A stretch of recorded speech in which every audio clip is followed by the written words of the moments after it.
যে আপনারা একটা কাগজ দিয়ে খালাস দিলেন না, কিন্তু তাতে কার্যক্রম বন্ধ হয় নাই। আপনি আবার বলছেন যে আইনটা যখন কার্যকরী হবে, যেটা বলছেন যে ধানি জমিতে আবাসন করা যাবে না, সেটার অপেক্ষায় আছেন। আমি এই যে মাঝখানে যে সময়টা, এটাকে আপনারা ইচ্ছা করে একটা কাগজ দিয়ে খালাস, দায়িত্ব এড়ানো, আরেকটা হলো ওই স্পেসটা দায়িত্ব এড়ানো বলাটা আপনার হালদা নদী বাঁচবে।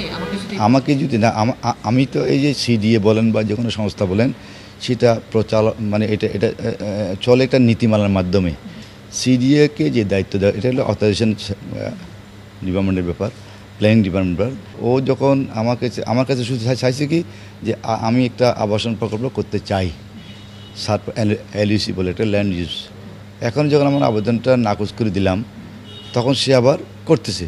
তখন হলো নেক্সট অ্যাকশন, সেটা হলো আমরা এই আইন শৃঙ্খলা বাহিনী যারা আছে, যারা নাকি তাদেরকে আমরা নোটিশ দেবো যে আমরা এইতে ছাড়পত্র দিই নাই, তারপরেও ওইটা কাজটা করতেছে, আপনাদেরকে জানানো হচ্ছে আপনারা এটাকে বাধা দেন। মানে আপনারা কি এরকম কোনো নোটিশ দিয়েছেন? আমি এটা দেখে বলতে পারি। জিনিসটার খোঁজ রাখেন কিনা? যে অবশ্যই খোঁজ রাখি। আসলে আমি ছাড়পত্র ছাড়া অবশ্যই খোঁজ রাখি আমরা, কিন্তু সব খোঁজ রাখাটা আমার জন্য কঠিন হয়ে যায়। আসলে আমি কিন্তু সরকারি কর্মকর্তা হলেও আমি আসলে সরকারি কর্মকর্তা না। আমার একটা কমিটমেন্ট আছে জনগণের কাছে, আমার এলাকার কাছে বা চট্টগ্রামবাসীর কাছে, যেহেতু আমি একজন রাজনৈতিক কর্মী।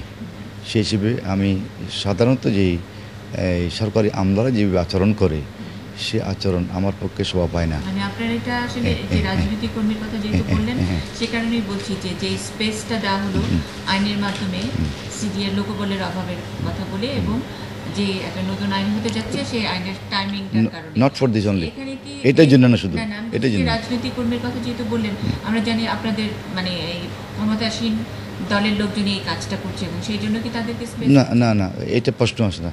ক্ষমতাশীল দল, এটা আমি এটা মানতে রাজি নই। কারণ ক্ষমতাশীল দলের পরিচয় নিয়ে আমার কাছে কেউ আসে নাই। তারা আবাসন করার জন্য আসছে, আমরা স্টেট তাদেরকে রিফিউজ করে দিয়েছি। এবং তারপরে যদি তারা কার্যক্রম চালিয়ে যায়, এখানে দুটো জিনিস আছে। একটা হলো আমার এই পরিবেশগত সমস্যা, যেটা হলো জাতির জন্য, আরটা হলো ওদের স্বার্থের ব্যাপার। ওরা যখন একবার জাতির চেয়ে তো আপনাদের চিটাগাংবাসীরই একটু বেদনা হওয়া উচিত। আমি ঢাকা থেকে এসে আপনাদের হালদা নদী নিয়ে রিপোর্ট করছি, কিন্তু আপনারা নিজেরাই জিনিসটাই রিয়েলাইজ করছেন না যে পৃথিবীর একটা জিনিস নষ্ট করে দিচ্ছে।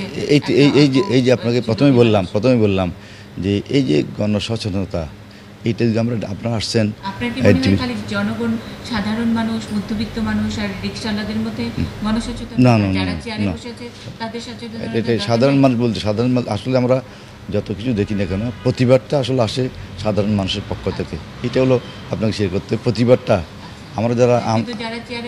আমরা যারা সুবিধাভোগী তারা সাধারণত প্রতিবাদ করে না।